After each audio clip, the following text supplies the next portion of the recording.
আসমান সুন্দর, জমিন সুন্দর, সুন্দরী সুন্দরী পাল্লা। জানি না কত সুন্দর তুমি আল্লাহ।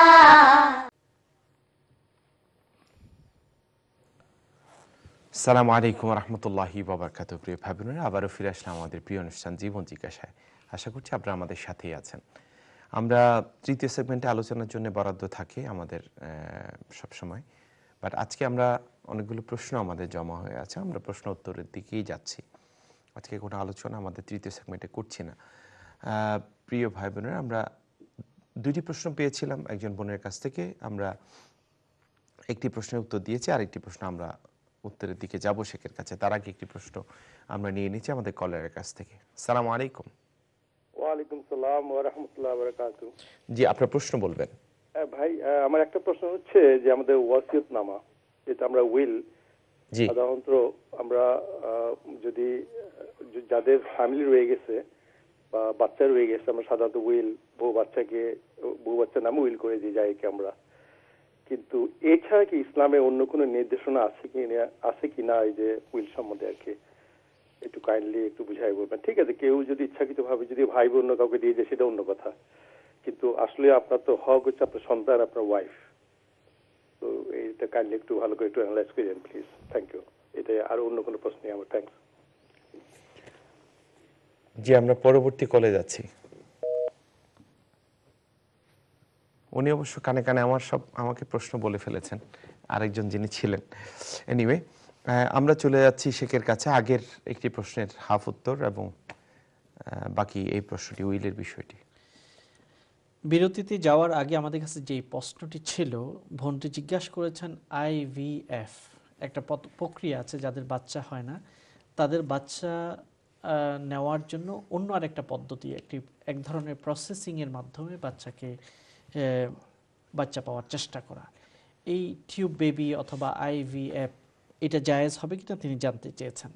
উত্তর হলো এই ব্যাপারে কয়েকটা বিষয় আমাদের খেয়াল রাখতে হবে। আইভিএফ সিস্টেমটা অনেকটা এরকম যে মহিলাদের এবং পুরুষের বীর্য এবং মহিলাদের যে এগস ইত্যাদিগুলো আছে সেগুলো ন্যাচারাল পদ্ধতিতে গর্ভে অথবা নারী পুরুষের মেলামেশার পরে যেগুলো প্রসেসিং হয় ন্যাচারালি, সেটাতে যেহেতু হচ্ছে না, সেটাকে করার জন্য দুইজনের জিনিসগুলোকে নিয়ে এক জায়গায় প্রসেস করা হয় এবং পরবর্তীতে মহিলার গর্ভে সেটাকে অথবা ওম্বের মধ্যে সেটাকে স্থাপন করা হয়। এর মাধ্যমে অনেক সময় বাচ্চা গর্ভে ধারণ হয়। এই যে আইভিএফ সিস্টেমটা, এটা ব্যাপারে হলো প্রথমত যদি এটা করা না হয় তাহলে কোনো গুনাহ নেই। এটা করা না হলে, এই পদ্ধতিতে না গেলে কোনো গুনাহ নেই যে এই পদ্ধতির মাধ্যমে বাচ্চা পাওয়ার চেষ্টা করতে হবে, এরকম কোনো বাধ্যবাধকতা নেই। বরং এই পদ্ধতিতে গেলেও কয়েকটা বিষয় খেয়াল রাখতে হবে। যেমন স্কলাররা এই বিষয়ে অনেক অ্যানালাইসিস বা অনেক বিশ্লেষণ তারা করেছেন। তার মধ্যে একটা বিষয় খেয়াল রাখতে হবে যে কতদিন হলো যে তাদের বিয়ে হয়েছে কিন্তু বাচ্চা হচ্ছে না। এই বিষয়টা একটা ফ্যাক্টর, যে 1-2 বছর হলেই সাথে সাথে এই পদ্ধতিতে যাওয়া এটা জায়েজ হবে না। একটা পর্যায়ে এমনভাবে যেতে হবে যে ন্যাচারালি হয়তো অনেকের আছে 4-5 বছর লেগে যায় অথবা 7-8 বছরও লেগে যেতে পারে বাচ্চা হওয়ার ক্ষেত্রে, একটু সময় লাগে অনেকের। আল্লাহর কাছে চাওয়া, দোয়া করা, এটা হচ্ছে তখন দায়িত্ব। হুট করে 1 বছর বা 2 বছরের মাথায় এই জাতীয় বড় ধরনের ট্রিটমেন্টে যাওয়াটা উচিত নয়, জায়েজ নেই। 1। 2 নম্বর হলো যে এই ক্ষেত্রে মহিলার প্রাইভেট অংশগুলো যেন অন্য কোনো পরপুরুষের কাছে বা অন্যের কাছে যেন উপস্থাপন করতে না হয়, এই বিষয়টাকেও যথেষ্ট গুরুত্বের সাথে খেয়াল রাখতে হবে। একইভাবে পুরুষের যে বীর্য নেওয়া হবে, এই ক্ষেত্রেও খেয়াল রাখতে হবে যে এটা যেন জায়েজ পদ্ধতিতে সংগ্রহ করা হয়। যেমন হস্তমৈথুন ইত্যাদি, মাস্টারবেশন বা হস্তমৈথুন ইত্যাদির মাধ্যমে এটা করা জায়েজ নেই। বরং স্বামী স্ত্রীর স্বাভাবিক মেলামেশার সময় সেটাকে বাইরে যদি বীর্যপাত করা হয়, সেখান থেকে সেটাকে স্যাম্পলকে কালেকশন করতে হবে। হস্তমৈথুন বা মাস্টারবেশন করা যাবে না। একইভাবে স্বামী স্ত্রী বাইরে অন্য কোনো কারো কিছুকে এখানে যোগ করা যাবে না। স্বামীর বীর্য এবং স্ত্রীর যে ডিম্বাণু, শুক্রকীট, এই জাতীয় যেগুলোকে মিক্স করা হয় এগুলো মাত্র স্বামী এবং স্ত্রীর হতে হবে। অন্য কারো যদি এখানে মিশ্রিত হয় বাচ্চার বংশধারাটি সন্দেহযুক্ত হয়ে যাবে। তারপরে খেয়াল রাখতে হবে এটা যেন ডিলে করা না হয়, যে এটা ফ্রোজেন অবস্থায় রাখা হলো, অনেক দিন পরে তারপরে এটাকে প্রতিস্থাপন করা হলো, হতে পারে যে অন্য কারোটা এখানে মিক্স হয়ে যেতে পারে। তারপরে আরও খেয়াল রাখতে হবে যে যে ডাক্তাররা বা যেই মেডিকেল স্টাফরা এই প্রসেসের সাথে যুক্ত হবে তারা কতটুকু ট্রাস্টওয়ার্থি, তারা কতটুকু বিশ্বস্ত, এই বিষয়টাকেও বিবেচনায় আনতে হবে। সর্বোপরি খেয়াল রাখতে হবে যে এর বিশাল ধরনের সাইড এফেক্ট হওয়ার সম্ভাবনা যেন না থাকে।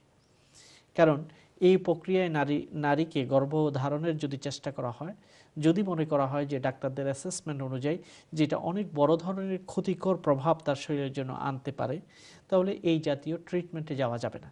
কারণ এই শরীরটা আল্লাহর প্রদত্ত, এটাকে অহেতুক কষ্টের মধ্যে ফেলে দেয়া অথবা বড় ধরনের রিস্ক কিংবা আশঙ্কাজনক কোনো কাজ করা, এটার কোনো সুযোগ নেই। এই প্রক্রিয়াগুলোকে বিবেচনা করার পরে তারপরে আপনি আইভিএফ বা অন্য ট্রিটমেন্টগুলোর দিকে যেতে পারবেন। আশা করি আপনি আবার শোনার চেষ্টা করবেন, এটা আমাদের রিপিট হয় প্রোগ্রামটি, অথবা ইউটিউবের মাধ্যমে বারবার শুনে ভালো করে বোঝার চেষ্টা করতে হবে, পয়েন্টগুলোকে আপনি লিখে রাখতে হবে, যাতে করে এখানে কোনো শরিয়া বহির্ভূত কোনো প্রক্রিয়াতে নিজেরা সামিল না হয়ে পড়েন। তারপরে আমরা যে কলারের প্রশ্নটি পেয়েছি উইল করার ব্যাপারে, যে এই দেশে বা যে আমরা ওসিয়তগুলো করে যাই, উইল করে যাই সলিসিটারের মাধ্যমে, অন্য কারোর মাধ্যমে, আমাদের যে সম্পদগুলো আছে এটা আল্লাহ যেভাবে বিতরণ করেছেন এই পদ্ধতিতেই উইল করা উচিত, বরং করতেই হবে। আল্লাহ তাআলা সূরা নিসাতে বর্ণনা করেছেন, মনে করুন আপনার স্ত্রী আছে, আপনার সন্তানরা আছে, আর কে আছে, যদি আপনি মনে করেন যে যদি আপনার মা বাবাও বেঁচে থাকে তখন তারাও পাবে আপনার সম্পত্তি। যদি আপনার মা বাবা বেঁচে না থাকে আপনার সন্তানরা পাবে এবং আপনার স্ত্রীও সেখান থেকে পাবে, 4 ভাগের 1 ভাগ আপনার স্ত্রী পাবে। আর আপনার যদি সন্তানরা থাকে তাহলে স্ত্রী পাবে 8 ভাগের 1 ভাগ সকল সম্পত্তির, আর বাকিটা পাবে সন্তানরা। এই জন্য সন্তানদের মধ্যে ছেলেরা 2 পোর্শন করে পাবে এবং মেয়েরা 1 পোর্শন করে পাবে। তো এই জন্য আপনি উইল করার আগে ইসলামিক যে মিরাস কিংবা ইনহেরিটেন্স আছে স্কলারদের সাথে ডিসকাশন করে ওর আলোকেই আপনি সম্পত্তি বন্টনের উদ্যোগ নেবেন, অথবা সেটাকে ওসিয়ত করে যাবেন। আল্লাহর যে বিধান, এই বিধানের বাইরে যেন আমরা না যাই, এই ব্যাপারে আমাদেরকে সতর্ক থাকতে হবে। সম্পদ আল্লাহ যেভাবে বিতরণ করেছেন ওভাবে বিতরণ করা হবে। আমরা চলে যাচ্ছি কলারের কাছে। আসসালামু আলাইকুম। ওয়ালাইকুম আসসালাম। জি ভাই, আপনার প্রশ্ন বলবেন। জি মামুন ভাই, আমার একটা কোশ্চেন ছিল। ভাই আপনাকে একটু থামাচ্ছি, কন্ট্রোল রুম সেকেন্ড কলারকে একটু আপনার বলবেন যে একটু ওয়েট করতে, উনি প্রশ্ন বলতেছেন। আমরা চলে যাচ্ছি এখন যার সাথে কথা বলছি। জি ভাই বলেন আপনি। হ্যাঁ মামুন ভাই, আমার কোশ্চেনটা হচ্ছে যে বেতন নামাজের ব্যাপারে। জি, আমরা তো মেইনলি যে বাংলাদেশে বেতন নামাজ যে স্টাইলে পড়ি এখানেও পড়তেছিলাম, বাট এখন শুনলাম যে একটু অন্যভাবে, মানে আমাদের রাসূলুল্লাহ সাল্লাল্লাহু আলাইহি ওয়াসাল্লাম মনে হয় অন্যভাবে পড়ছে, আমরা যেটা বাংলাদেশে ফলো করি ওইভাবে উনি পড়েন নাই। তো আমি হুজুরের মাধ্যমে একটু জানতে চাচ্ছি, এবং উনি যদি একটু বলে দিত টিভিতে, হয়তো অনেকেই ব্যাপারটা জানতে পারতো যে অ্যাকচুয়ালি বেতনের নামাজটা রাসূলুল্লাহ সাল্লাল্লাহু আলাইহি ওয়াসাল্লাম কিভাবে পড়েছেন আর কি। ঠিক আছে ইনশাআল্লাহ। Thank you. আসসালামু আলাইকুম। জি, আমরা পরবর্তী কলে যাচ্ছি। আসসালামু আলাইকুম। হ্যালো, আসসালামু আলাইকুম। ওয়ালাইকুম সালাম। জি জি, শায়েখ সাহেবের কাছে আমার প্রশ্ন হচ্ছে, জি জি ওয়ালাইকুম সালাম, আসসালামু আলাইকুম। জি, যারা ইসলামের জন্য বা ভাষার জন্য বা দেশের জন্য শহীদ হয়, তারা তাদের রুহের মাগফিরাত বা তাদের সম্মানের জন্য আমরা তো দোয়া করতে পারি, তাদের মোনাজাত করতে পারি। এখন যে তথাকথিত প্রথা আছে শহীদ মিনারে ফুল দেয়া বা কবরে ফুল দেয়া, এটা কতটুকু জায়েজ বা কি পর্যায়ে একটু পরিষ্কার ভাবে জোরালোভাবে বলবেন কিনা? আচ্ছা, আমরা আরেকটি প্রশ্ন নিয়ে নিচ্ছি শেখ ইনশাআল্লাহ। আসসালামু আলাইকুম। ওকে, ঠিক আছে, আমরা এই দুটি প্রশ্নের উত্তরের জন্য যাচ্ছি শেখের কাছে। ধন্যবাদ। প্রথম প্রশ্নটি হলো সালাতুল ভিতরের মধ্যে, এটা হচ্ছে এখনকার সময়ে সবচেয়ে বহুল আলোচিত বিষয়, জিজ্ঞাসিত যে এই আমাদের এই প্রোগ্রামে বিগত এই প্রোগ্রামের বয়স তো প্রায় 8 থেকে 9 বছর, 8 বছরের শেষ পরিপূর্ণ হতে যাচ্ছে। এই 8 বছরে অনেকবার আমরা এই প্রশ্নটি পেয়েছি এবং আলোচনা করেছি। শুধু এখানে নয়, যে কোনো জায়গায় যখন ইভেন্ট হয়, প্রশ্ন উত্তর পর্ব থাকে, এই বিষয়টি আসে। আসলে সলাতুল ভিতরটা কি, কেন এই বিষয়টা নিয়ে এত ধোঁয়াশা? তার কারণ হলো এই, সলাতুল ভিতর হলো রাতের নামাজ, যে আল্লাহ নবী এশার নামাজ আদায় করতেন, তারপর সুন্না 2 রাকাত আদায় করতেন, এরপরে বাসায় যেতেন এবং তাড়াতাড়ি তিনি বিছানায় যেতেন, কিছুক্ষণ তিনি বিছানায় ঘুমিয়ে পড়তেন, তারপরে জেগে উঠতেন, তারপর তিনি কিয়ামুল লাইল বা রাতের তাহাজ্জুদ নামাজ আদায় করতেন এবং সেটাকে বেজর নামাজ দিয়ে শেষ করতেন। তাহলে সলাতুল ভিতরটা অনেকটা তাহাজ্জুদের অংশ হিসেবে আল্লাহ নবী সবসময় আদায় করেছেন রাতের বেলায়।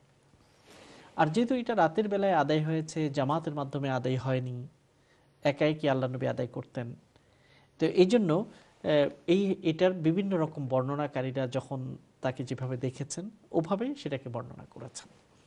এই জন্য এই ব্যাপারে অনেক মতামত আমরা পাই, বিভিন্ন বর্ণনাকারীদের বিভিন্ন বর্ণনা থেকেই সেটাকে কিন্তু গ্রহণ করা হয়েছে। এখন যেহেতু ইসলামিক স্কলার যারা ইমামরা ছিলেন, সেই নেরেশন বা রেওয়ায়াতগুলোকে ভালোভাবে তারা যাচাই বাছাই করেছেন, আলোচনা করেছেন, এরপরে তারা এক একটা পদ্ধতিকে গ্রহণ করে আমাদেরকে বলেছেন। নিজ থেকে বলেননি, বরং তাদের কাছে যে রেওয়ায়াতগুলো পৌঁছেছে সেটার আলোকেই তারা বিশ্লেষণ করে একটা মতামত দিয়েছেন। তো এই কারণে সলাতুল ভিতর সাধারণত 3 রাকাত পড়া হয়ে থাকে এবং এই 3 রাকাত আল্লাহ নবী পড়তেন। প্রথম রাকাতে সূরা আলা পড়া, দ্বিতীয় রাকাতে সূরা কাফিরুন, কুল ইয়া আইয়ুহাল কাফিরুন পড়া, তৃতীয় রাকাতে সূরা ইখলাস পড়া। এবং আল্লাহ নবী দোয়া পড়তেন বা কুনুত পড়তেন। সেটাও কুনুত বিভিন্ন সময় তিনি হয়তো রুকুর আগে অথবা রুকু থেকে উঠে পড়েছেন। হাদিস দ্বারা কবলার রুকু বা আদার রুকু দুটি বর্ণিত হয়েছে। এই 3 রাকাত যদি আপনি পড়েন, কিভাবে পড়বেন? এই 3 রাকাত, 3 রাকাত একই নিয়তে পড়া অথবা 2 নিয়তে বা 2 বারে পড়া। একই সাথে যদি কেউ পড়ে তাহলে 2 রাকাতের পর বসা অথবা 2 রাকাতের পর না বসে 3টা একই রাকাতে পড়া। এই পদ্ধতিগুলো বহুলভাবে প্রচলিত। তাহলে 3টা পদ্ধতি আমরা বহুলভাবে হাদিস থেকে দেখি, যে 2 রাকাত পরে সালাম ফিরিয়ে ফেলা, তারপরে 1 রাকাত পৃথকভাবে আদায় করা। এটা একটা পদ্ধতি যেটা আরব দেশগুলোতে বহুলভাবে পড়া হয়ে থাকে। দ্বিতীয় আরেকটা পদ্ধতি হলো যে 3 রাকাত একসাথে পড়া, মধ্যখানে না বসে।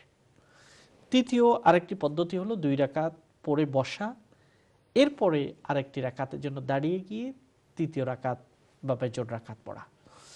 তো 3টি বিষয় যেহেতু ইমামগণ বিভিন্ন হাদিস থেকে গ্রহণ করেছেন, এই জন্য আমরা যদি যে কোনো একটা পদ্ধতিতেই আদায় করে থাকি, ইনশাআল্লাহ আল্লাহর কাছে এটা গ্রহণযোগ্য হবে। আল্লাহ রাব্বুল আলামিন আমাদের বাহির কিভাবে পড়া হলো, 2 রাকাতের পর বসা হলো কি হলো না, এটার যেহেতু এটা হাদিস দ্বারা প্রমাণিত আছে, বর্ণনা থেকে প্রমাণিত আছে, এটা আমার আল্লাহর কাছে অতটুকু নয় যতটুকু আমাদের ভালোবাসা, নিয়ত, খুশু, খুজু, মনোযোগ, সেটার গুরুত্ব আল্লাহর কাছে যতটুকু, অন্য কিছুর গুরুত্ব এতটুকু নয়। ইন্নাল্লাহা লা ইয়ানজুরু ইলা সুওয়ারিকুম ওয়ালাকিন ইয়ানজুরু ইলা নিয়াতি কুলুবিকুম ওয়া নিয়াতিকুম। আল্লাহ তোমাদের অন্তর এবং কলব কতটুকু মনোযোগী আমরা সেই বিষয়টির দিকে যাবে। তো এই জন্য আমরা সালাতুল ভিতর কয় রাকাত, কিভাবে পড়া হবে, এটা দাঁড়িয়ে ওটা সাহি, এই যে বিতর্কগুলোর মধ্যে আমরা লিপ্ত না হই, তার চেয়ে বড় আমাদের বেশি আলোচনা হওয়া দরকার যে সালাতুল ভিতর যখন আমরা আদায় করব, খুব মনোযোগের সাথে, আল্লাহকে ভয় করে, আল্লাহর ভালোবাসা কতটুকু আমাদের ইমপ্রুভ হচ্ছে, এই সালাহগুলো আমাদের জীবনকে কতটুকু পরিবর্তন করছে, এই বিষয়গুলোর প্রতি আমাদের বেশি আলোচনা করা দরকার। আমরা বারবার এই প্রোগ্রাম থেকে বলি যে ফিকহের যে ডিবেট আমাদের সমাজগুলোতে, হাদিস, রেওয়ায়াত এবং ফিকহে কেন্দ্রিক যে জটিলতা আমাদের সমাজের মধ্যে সৃষ্টি হচ্ছে, তার চেয়ে বেশি দরকার হচ্ছে প্রাণের দিকে নজর দেওয়া। এগুলো হচ্ছে শরীর, আর প্রাণ হলো আল্লাহর ভালোবাসা এবং সালাতের মাধ্যমে অন্যায় অশ্লীলতা থেকে নিজেকে দূর করা এবং ভালোর দিকে অগ্রসর হওয়া, এই জিনিসগুলো কতটুকু অ্যাচিভ হয়েছে আমার মনে হয় না সেগুলোর নিয়ে এতটুকু পর্যালোচনা বা এতটুকু সময় আমরা দিতে পারছি। আমরা শুধু দিতে পারছি কোনটা করা যাবে কোনটা করা যাবে না, এই ইমাম এইটা বলেছেন ওই ইমাম ভুল করেছেন, এই জাতীয় কথাগুলোতে আমাদের ব্যস্ততা বেশি। এই জন্য আমি বলবো যে সালাতুল ফিতরের আমি পদ্ধতিগুলো আপনাদের কাছে সংক্ষেপে তুলে ধরেছি। সবচেয়ে বড় কথা হলো 3 রাকাত আপনি নামাজ সূরা আলা যদি না পারেন শিখে নিন, এটার প্রতি গুরুত্ব দিন। প্রথম রাকাত আল্লাহ নবী সূরা আলা সাব্বিহিসমা রাব্বিকাল আলা পড়তেন, দ্বিতীয় রাকাত সূরা কাফিরুন, তৃতীয় রাকাত ইখলাস ইত্যাদি পড়তেন। এবং ভিতরের নামাজ শেষ করে তিনি তাসবিহ পাঠ করতেন। এগুলোর দিকে আমাদেরকে মনোযোগ দেওয়া দরকার। আরেকটা প্রশ্নের উত্তর আমরা ইনশাআল্লাহ বিরতি থেকে এসে দেবো ইনশাআল্লাহ। ইনশাআল্লাহ।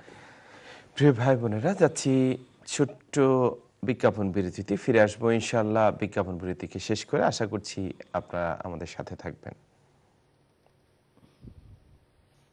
আসমান সুন্দর, জমিন সুন্দর, সুন্দরী সুন্দরী পাল্লা, জানি না কত সুন্দর তুমি আল্লাহ।